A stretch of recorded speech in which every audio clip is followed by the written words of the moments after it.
This is Frontline Voices, conversations with our local heroes. Here's your host, Matthew Latham. Well, Chris, thank you for stopping by Frontline Voices. I know you've been very busy on the campaign trail. I appreciate you taking the time and answering some questions. Starting off, you've built a long career in law enforcement, starting with the Marines, then the Ashley Police Department, and now as Detective First Sergeant. Sorry about that. How did your experience in the United States Marine Corps shape your approach to leadership and decision-making in law enforcement today? Well, first off, I want to thank you for having me. It's definitely an honor for being here. To answer that question, looking back at my Marine Corps career, I was in there for 4 years, and going through boot camp taught you a lot about discipline, leadership, and working as a team. Nothing we did in the Marine Corps we ever did by ourselves. It was always a group effort, a team effort.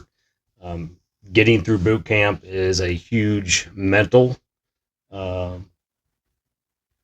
versus physical. So if you got to have that mental mindset and working with other people within the platoon just to help you get through that through boot camp.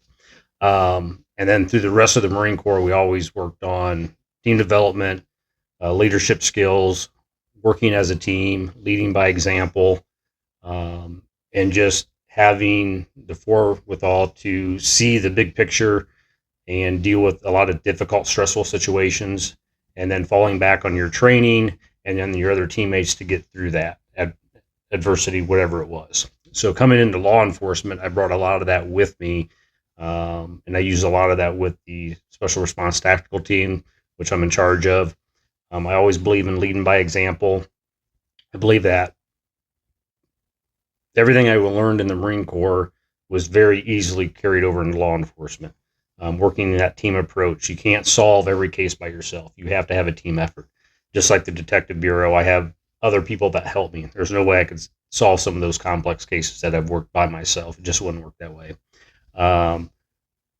Making decisions under pressure, being on the tactical response team, or even cases that I've worked as a detective, a lot of times there's a lot of pressure to make the right decision.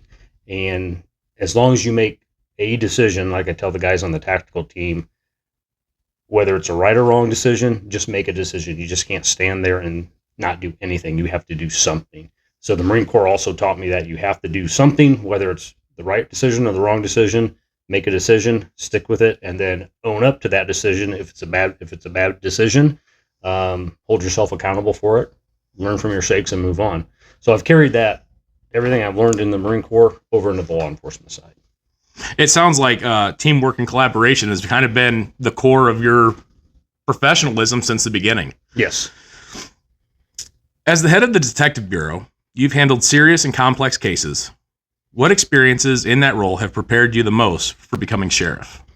I think when you work all these complex cases I have, whether they be homicide cases, a lot of the sexual offense cases that I've worked in, things like that, you've got to work with other agencies. Again, it kind of falls back. I can't do it on my own.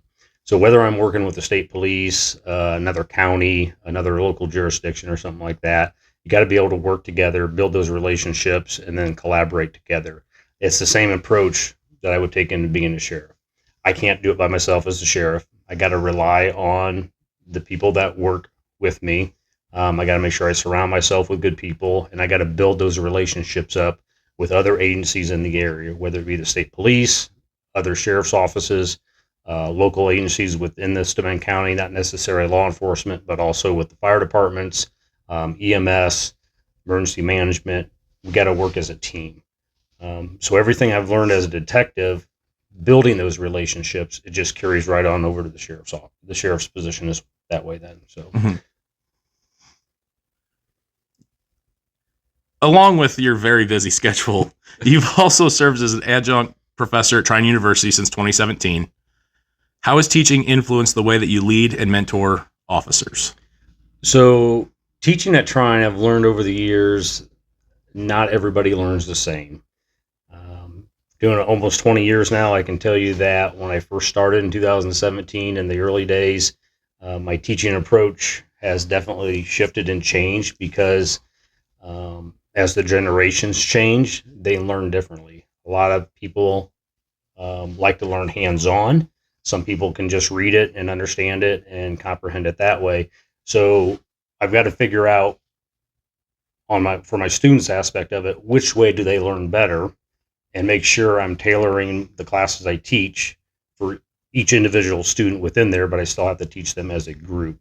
So that is also translated over into law enforcement when I have younger officers that come in, either working the road or maybe they work in the confinement staff or they're coming up into the detective bureau, understanding that sometimes you have to change the style of your teaching so people can understand what you're trying to get them and explain to them what they need to learn. And you may have to do it different ways. So teaching at Trine, I've learned that there are several ways out there that people learn differently. On top of that, it actually helps me retain some of the knowledge, especially in crime scene investigation and evidence and things like that. I don't use everything on a daily basis. Mm-hmm. So when I teach there at Trine, a lot of times I'm learning myself or refreshing my memory on things that maybe I don't do that often. Learning new technologies, learning new methods and things of that nature that maybe have developed within the last 20 years, and I can actually bring that to the law enforcement side as well. So I fall back on everything I teach at Trine to use in the law enforcement side in the Detective Bureau. And then I also use that to help mentor and train the new deputies that are on the Sheriff's Office. Find those strengths and the weaknesses and work so that they can all succeed. Correct. So a big thing that has come up is supporting your deputies. Mm-hmm. What does supporting your deputies mean to you in the practical terms? And how would you show up day to day under your, and how would that show up day to day in your leadership? So not only do I have to support the deputies, but I also have to support the confinement staff, the communication staff, the admin staff, and even the maintenance staff. So it's just, everybody thinks that there's a sheriff's office. It's just the patrol deputies that are out there. There's a lot more to the sheriff's office than just the patrol deputies. So I've got to be there and support each and every one of those divisions within the sheriff's office. Way to support them is, one, being present, make myself available to them, make sure I develop each and every person that works at the sheriff's office, either through training or mentorship, making sure they have all the necessary equipment and tools that they need to be able to complete their jobs on a day-to-day basis. For me, just being present, being available to them, making it very well known that if you need something, let me know. I feel that I work for them. They don't work for me. I'm there to get them what they need. I'm there to make sure that if they need certain tools, resources, or certain trainings, that's my job to make sure that they can go to those and get those resources. But just having that open door communication where they feel free to come and talk to me, and they don't feel like, they're going to have a discipline issue, or they're going to feel like, I can't come talk to the sheriff. I want them to be able to come and talk to me anytime they need to. I see. That's very important to have that support. This next question I want to talk to you about, because especially since the whole COVID thing, there's been a lot of negative things out there about the police agencies and stuff like that. And you talk a lot about transparency to kind of mitigate those situations, right? So what role should transparency play in a modern policing? And how would you implement that as sheriff while still protecting active investigations? So I believe you need to have open communication both with your staff and with the public. Now, I understand that there are times when we have investigations going on, or incidents have happened within the county that maybe you're not able to release some of that information to protect maybe the victim, protect the integrity of the investigation that is going on. But even then, you're able to at least give some information out, give an update, even if it's just very basic. Putting out a small press release is better than putting out nothing at all. True. Because if we don't put anything out, then people in the community are going to start talking amongst themselves, start talking to other people, and we all know that anything put on social media is truth. So getting ahead of that and at least putting something out, as much detail or as much information as possible without damaging the integrity of the investigation, or compromising anybody or any personnel matters, things of that nature. At least just get out there and communicate. Make sure you have those relationships built up with the community, with the news media, the other organizations within the county, as far as the fire departments, EMS, emergency management. Just have that good working relationship and be able to talk to people. And if they have questions, make sure you can make yourself available to answer those questions. Even if you can't release the information, at least give them a little bit of something like, it's under investigation. When we can release more information, we will at that point in time, but just not keep quiet about it. Yeah, they'll let people stay in the dark because like you said, rumors start swirling and then it's a problem. Now I have to tell you, this endeavor that you're taking on, Steuben County is very unique. And it's not like any of the surrounding communities. So I would like to know, with Steuben County being a unique in its lake communities, how do you plan on improving safety both on and off the water, especially during peak seasonal activity? So on and off the water, with the peak seasons, one, you got to look at making sure, as far as the water's sake, you got to have visibility out on the water. If that means, which would turn into increased patrols. Now, some people would say, well, it's the DNR's, the conservation officer's job to patrol the lakes and things like that, which I'm not saying that's not their job, but we need to work in collaboration with the DNR.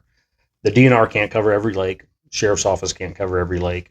So we need to make sure that we're working with the DNR, looking at their schedules, looking at our schedules, and trying to make sure that when we're doing our staffing, especially during the busy times, the weekends, things like that, we have somebody available that can be on the water. Now, again, we can't cover every lake, but we can get out there during some of the major events and things of that nature, the holidays and things, and be on the water. But that visibility alone will help decrease the possibility for boating accidents, potentially decrease the potential for boating while intoxicated, because we all know that officer presence out there deters a lot of activity from happening. Oh, if yes. You're driving down the interstate and you see somebody a cop sitting in the median, what do you automatically do? You check to see how fast you're going and slow down. So it's just that visibility and that presence can deter a lot of things from actually happening. Making sure, as far as off the water, when we have major events within the county, especially on the holidays and the weekends during the summer, make sure we have the staffing that's going to be available. And that might mean working with the other agencies within the county, finding out, what their staffing levels are for certain periods of time, and then coordinating our staffing with their staffing as well. So it's got to be a group effort. It can't be the sheriff's office versus the other local law enforcement agencies. They need to work together, so that way we can make sure we provide adequate coverage across the whole county, even if we need them for assistance or we assist them. You also got to look at your budgeting, as far as that is concerned. We typically get a LAR grant, depending on the dollar of that amount of the grant. We need to make sure that money is available for the whole season. We don't want to burn through all that money for the first month and a half, 2 months of the summer, and then the latter part of the summer around Labor Day and things of that nature, we don't have money for increased patrols. So looking at it from a budget aspect, you need to make sure that whatever money from that LAR grant that we do get is able to be stretched out across the whole month, the whole summer months, instead of just a short period of it. Same thing, if we know we have events during the summer, which we typically do, we can make sure that we have staffing levels that correspond with high calls for volume, and also that our overtime budget, we take a look at that and we just don't spend it all at the beginning of the year or even 3/4 of the way. That overtime budget needs to last the entire year. So making sure you work within your budget and plan for emergencies, plan for things where you're going to have increased activity, and making sure you can have that staffing levels available for that. You bring up an interesting conversation, and that is, increasing visibility out on the lakes and increasing, but obviously with things like SB1 coming down the pike and budget cuts and stuff like that, how will you ensure financial responsibility while still maintaining and improving service levels for the community? So I look at the budget and financial responsibility the same way I do my own personal finances. Um, I know that I have a certain amount of money that I'm bringing in from work with my wife and myself and any other part-time jobs I may have and that she has. So I have to make sure I budget that for the entire year. Now, so you got to work within your budget and try to stay within your budget and within your means. That may mean looking at your budget and deciding, okay, these are our needs that we have to have versus what you want. Mhm. I mean, a lot of us want things. I want a brand new truck. I want a brand new house. I want this. I want that. But can I afford that? Is it within my budget to have those? And if it's not, we need to work on what do we actually need. The targeted enforcement, the staffing, making sure we have the officer presence on the lakes, the officer presence within the county, and get our needs covered first. And then, okay, what are our wants? Do we have money in the budget to cover or get some of those wants that we would like to have? If it's in the budget, great. If it's not, then we need to make sure we just stick with our needs. So you gotta look at it. It's about a $7.2 million budget. But there's a lot that goes into that. You've got the jail, you've got communications, you've got the sheriff's office. So there's a lot of moving components of it. So it's just looking on that, staying on top of it. And you just got to have somebody who's fiscally responsible and is able to handle a $7.2 million budget. Up at Clear Lake, I have a budget up there. Now, granted, it's not as big as the sheriff's office, Right. but I've been there for almost 10 years, and every year I've stayed within my budget. I work with the council, making sure that I have adequate funding and things of that nature, and I make it work. Now, again, not really comparing apples to apples, but I have a uh, very good sense of money and being financially responsible with it. So, Mhm. I like that. Yes, sticking to your budget, having a plan, following the roadmap. That's how things work out. We're going to pivot a little bit here, and I want to ask you, how do you handle internal accountability, and how might your approach differ from traditional law enforcement leadership models? so I think the internal accountability comes to, again, kind of going back to the transparency, being as open and honest as you can, especially as long as it's not damaging or hindering an investigation. Having good communication with your staff, having good communications with the public, making sure that the staff at the sheriff's office understands their roles and responsibilities and what you expect of them, and set clear expectations.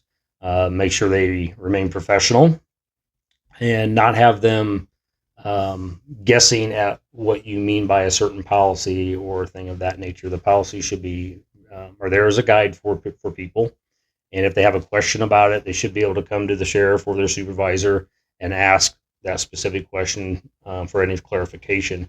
It shouldn't be left open to interpretation. Mhm. They should be able to understand what they need to do. So holding them accountable. If I understand people make mistakes, as long as they learn from their mistakes and we move on, that's what I expect of them. There are going to be times that maybe deputies or other staff members, do something, and we have to hold them accountable for that. Make sure they understand what they did was wrong, and whatever the discipline is for that, make sure it's consistent across the board. So if somebody does have a discipline issue, and whatever that discipline was, if somebody else happens to do something a year or two later, it needs to be consistent. Mhm. So they know that, hey, what happened to this person was this. That's what I'm going to expect my discipline to be, because it's going to be consistent across the board. You're not going to show favoritism over some deputies over the other, or other staff and things of that nature. It needs to be fair and consistent all the way across the board. I like that. Yeah, it's keeping things consistent, and then that takes down a lot of the temperature in the room when it comes to discussions. Yep. One of the things that you'd mentioned earlier, you talked about working together with fire and EMS and EMA. Collaboration has been a huge part of your platform. How will you strengthen relationships with local police departments, fire departments, EMS, and volunteer agencies? So again, being present, making myself and my command staff available to them. It doesn't have to be us against them. It needs to be more of we are doing this. So getting with the fire departments, getting with the law enforcement agencies, getting with other agencies, EMA and things of that nature, so that we can actually work together, communicate ahead of any sort of a critical incident that occurs, actually train together, so that way if there is some sort of a critical incident, active threat, even some sort of man-made disaster or natural disaster, there is just a seamless transition from maybe one agency to another agency, because we're all doing the same training and we understand and know our jobs and our responsibilities. It's just not the sheriff's office coming in there and then we're expecting the other local law enforcement or maybe the other fire departments to come in and not know what we're doing and we don't know what they're doing. But if we train together and we collaborate together ahead of time, doing tabletop exercises, maybe just having normal meetings. I know there's a chiefs and officers meetings every other month, making sure we're attending those, making sure we have open communication, finding out what the fire departments need from the sheriff's office, and making sure that the fire departments know what we need from them. Sheriff's office is in charge of the communications. There's a lot of times that there are things that the fire departments maybe need that we're not providing from that aspect. And if they make that need known to us, if it's something that we can actually make happen, then that's definitely something we need to look at and to be able to help them do their jobs better and to make sure that they stay safe. So it's got to be a working relationship with everybody within the county. I have to tell you, that's one of the things here that Chief Barron talks about is keep working with that collaboration. We sometimes joke about it because collaboration comes up so frequently, but it really is. It's a very important thing, and we all have to work together to make everything fit. All right, we're going to get into some tough questions here. What do you see as the top 3 priorities for the Steuben County Sheriff's Office over the next 4 years, and how will you measure success in those areas? So I think the top 3 things are going to be staff development and training, making sure that they have the resources they need, making sure that they have the knowledge that they need to perform their jobs correctly and very efficiently. So making sure that we have that. That also kind of plays into the other thing would be morale. We've had some pretty tense few years here lately. So working on that morale level, working on that trust and that communication and setting clear expectations for them, and letting them know that I'm here to support them. So if you get the development and education build up along with that morale build up, hopefully that will then transfer into retention of deputies and other staff members. We all know that even with the fire department side, if you put a lot of time and a lot of money into developing and training a staff member, if you don't retain them, then you lose that time and the effort and the money that you've put into them. They're using it kind of like a stepping stone to move to another agency or something like that. So you need to make sure that those staff members have buy-in to your agency. Make it so that it's part of their own and they want to stay there and actually make it a career instead of just using that as stepping stone. So again, staff development through training and things like that, getting the morale boosted up, and then retaining those officers to make that a career. If you can retain those officers, they're going to be much more educated, and it'll actually help with your budgeting because of the fact you're not constantly training and getting new equipment for new staff members year after year after year, which will actually help reduce your cost. So it sounds like you've got a pretty set game plan on how to achieve these goals that you have, and that's obviously you're very focused on it because with the Q sirens going off, you were able to maintain focus. I have to say in this race, I have to commend you and Mike both. Listening to both of you talk about your platforms and stuff like that. I love the way how you guys have kept it clean and respectful throughout the whole thing. And when I talked to Mike before, I even told him this same thing. You guys have been cordial and respectful, and there's no mudslinging. And I have to commend you both that you've kept it in a way that is respectful, because in today's politics and stuff, things can get a little dicey. So both candidates in this race have strong law enforcement backgrounds. What specifically sets you apart from your opponent, and why should voters choose you? So I think a couple things that really set me apart from my opponent, and not talking bad about Mike at all. I've known Mike for a very long time, actually almost 30 years. But I think my military experience in the Marine Corps, my leadership skills from that, what I learned with my discipline, being able to think and react under pressure, react decisively, and carrying that over into my law enforcement career. I've been in law enforcement for almost 30 years. Started out here in Ashley with the Ashley Police Department, so I know what it's like to work in a small town. I understand what it's like to work with staffing issues, budgeting issues, and I've learned that through working at the town of Clear Lake as a town marshal up there for the last almost 10 years. I have a budget I have to stick with. I have staffing that I need to make sure we have adequate officers working at different times. Now, again, during the wintertime at Clear Lake, there's not a lot going on, but in the summer months from May through September, we're really busy up there. I mean, our population in the wintertime is about 300 some residents. And then in the summertime, we're up to 3,000 to 5,000 people that are up there at the lake. So working with that and understanding that, working with the town council, staying within my budget, making sure I have good equipment for the guys that are working up there at Clear Lake. I bring that to the table. And then as a detective, and in charge of the Detective Bureau, just working with the other agencies throughout the whole area. I've worked a lot of cases where I had to reach out to the state police. I've had to reach out to other agencies across state lines. I've had to reach out to different organizations to work some of the complex cases that I've worked. So building those relationships with not only agencies within our county, but within the region and across the United States. I worked a cold case back in 2019. I was actually reaching out to other officers and agencies in Colorado, up in Michigan, down in West Virginia and Virginia and things of that nature. And those are some of the relationships that I built up when I went to the FBI National Academy. But also besides that, being the SWAT team commander leader for the last almost 20 years now. I've been on the SWAT team for about 25 years.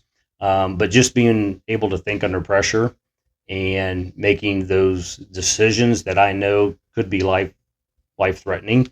My goal on any operation we do is to make sure everybody comes out safe and alive, and knowing that those decisions I make could affect whether or not somebody comes home at night or not, and how am I going to be able to live with myself if I have to go to somebody's house and tell their wife that, hey, so-and-so is not coming home tonight because of a decision I made. So I always make sure that every decision I make is with the safety and having a successful mission, whether it's for the officers that are working or for even the citizens that are out there. So I bring that to the table. Being an adjunct professor at Trine University, I'm bringing the mentorship and the training and everything I've learned at Trine, teaching for the last 20 years, I'm bringing that to the table for all the younger officers and even for the staff that are currently there, understanding that people learn differently and at different rates. And every year I teach at Trine, that just reinforces that concept to me of being able to transfer that to the sheriff's office. And then it goes back to budgeting and being financially responsible with my own money. You've got to have somebody who knows how to handle money, both in their personal life and transfer that over into the sheriff's office. So I think a combination of all of that over 30 years, and then my 4 years in the Marine Corps, bringing all of that to the table with all the life experiences I have, all the training I have, and then surrounding myself with good quality people, it makes me a better candidate. I like that. I like that a lot. As we get ready to come to a close with the podcast, there's two last questions that I ask everybody. And this first one, I'll tell you, when I first started asking it, it was a way to kind of see what everyone's self-reflection is, right? Mm-hmm. How they judge themselves. And then, with recent events that's taken place this last year, I found out how incredibly powerful it is when those questions are really asked. So I have to ask you, and I know you don't have any plans of this happening anytime soon. At the end of the day, when you're ready to hang it up and call it quits, what's the things that you want to remember, or you want the community to remember, your colleagues to remember, and most importantly, your family to remember? What is the legacy that you hope that you set forth?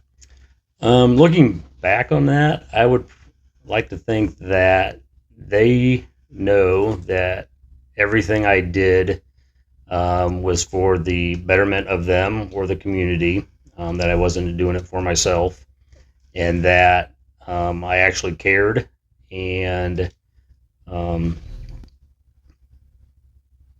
just available to them, and know that if they needed something, they could reach out to me, and I would be able to have the answer to their question, or just be present for them just to sit and listen to them if they had, wanted to talk about something. So it's not really about me; it's all about them. Is what I would hope that they would take from that. That's awesome.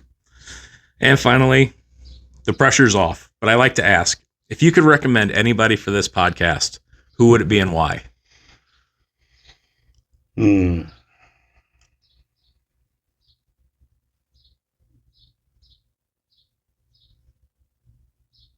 So I'm going to go off on a limb here, and she may not like this very well, but actually my wife. So my wife she was nominated and actually got the for Business Weekly, the Top 40 Under 40 award down in Fort Wayne here not too long ago. Matter of fact, that was the only event she hasn't attended with me so far, because it was the same night as Meet the Candidates night. Mm-hmm. But I am so proud of her. She is, she started off basically entry level in the hospital, and she is now the manager of, just underneath the director, but of all the labs in the whole Parkview system, which is a lot of labs. And she has a lot of people that are underneath of her. Plus the aspect that she is a deputy coroner, so she works with the community, and so she brings a lot of perspective from her job at Parkview to the coroner's office, and vice versa from the coroner's office to Parkview, where she's actually working at. So I'm going to give her a shout out. She's been my campaign manager this whole time. I do listen to her. She has some great ideas. I don't want to take credit for everything I've been doing, because a lot of it's a joint effort between the two of us, and she always sets me straight and makes sure I stay on the path that we need to be on. And she has a lot of good ideas. So I think if I had to recommend anybody right now, it would be Ashley Emerick. That sounds wonderful. We'll definitely be looking into that here in the short future. Well, sir, as we come to a close, I now get to present you with one of these as a guest of the show. I want to thank you for coming on today, discussing some of the key points that you feel is important, talking about a little bit of your background, and I just want to say I wish you luck in the upcoming election, and thank you. Thank you very much for having me, Matt. I definitely appreciate it. It's been an honor being here. Thank you. This is Frontline Voices, conversations with our local heroes.